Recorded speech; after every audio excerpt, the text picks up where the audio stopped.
Good morning, dear students.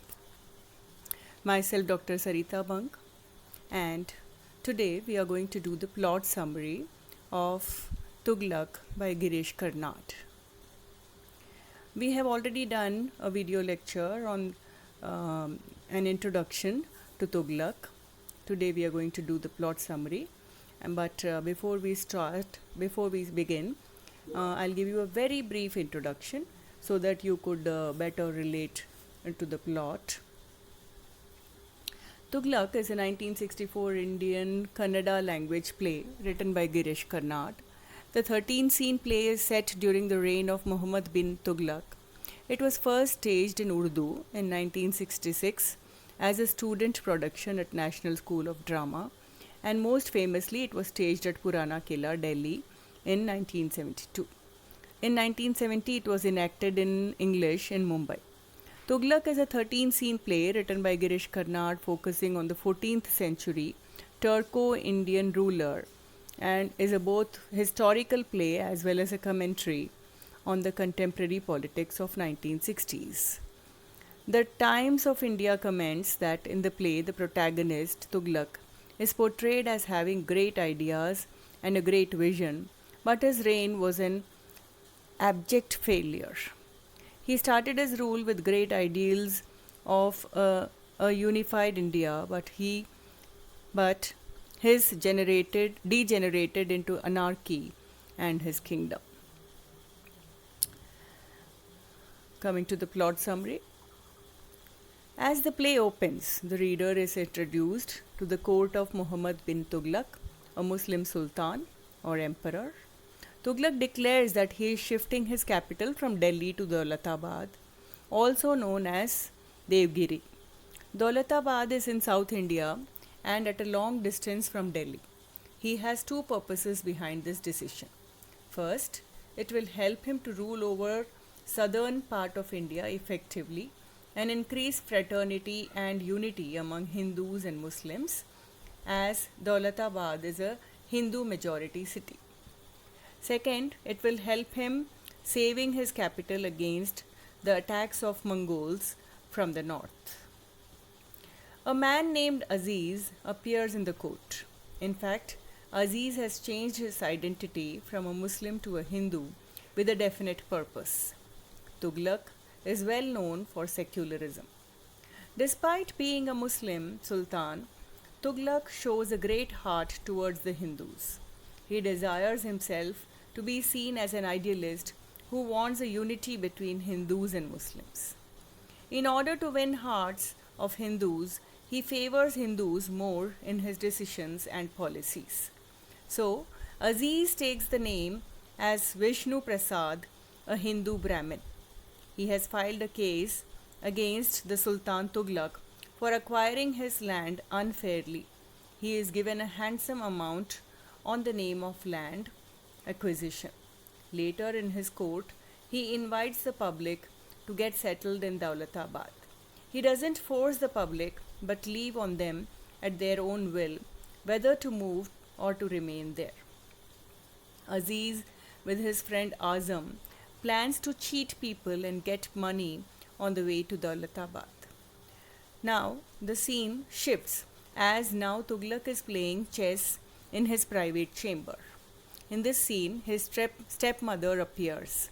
She is quite concerned about his eccentric approach in his administration.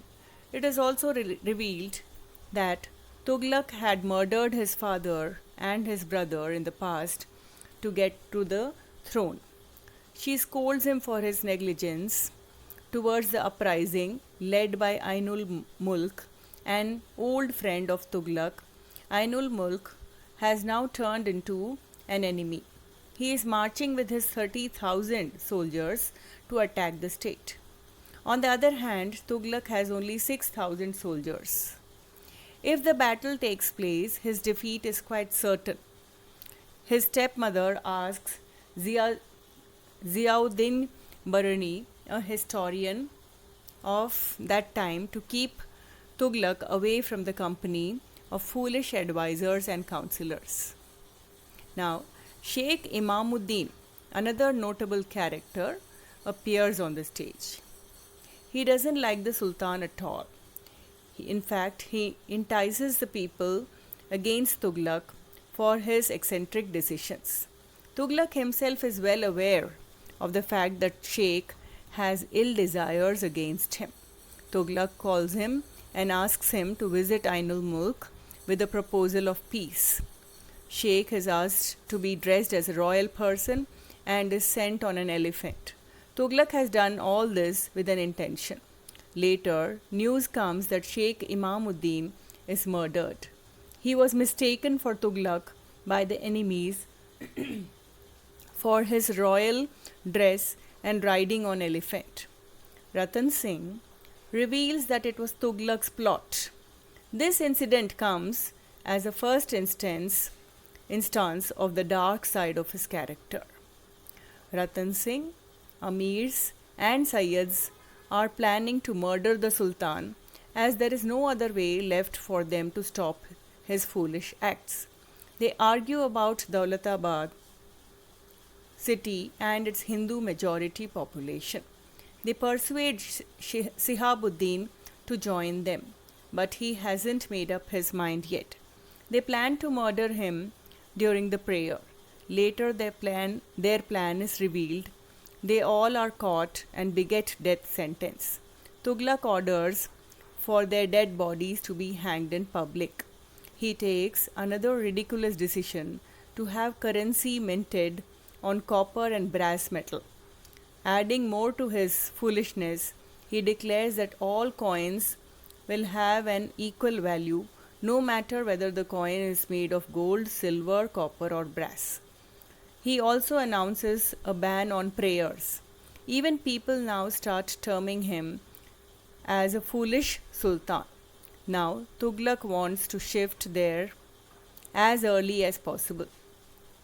On the way, many people die of hunger, diseases, and for other reasons.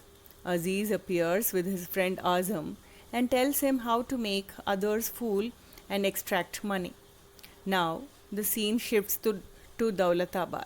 It is reported that Najib, a confidant and an advisor of Tughlaq, is murdered.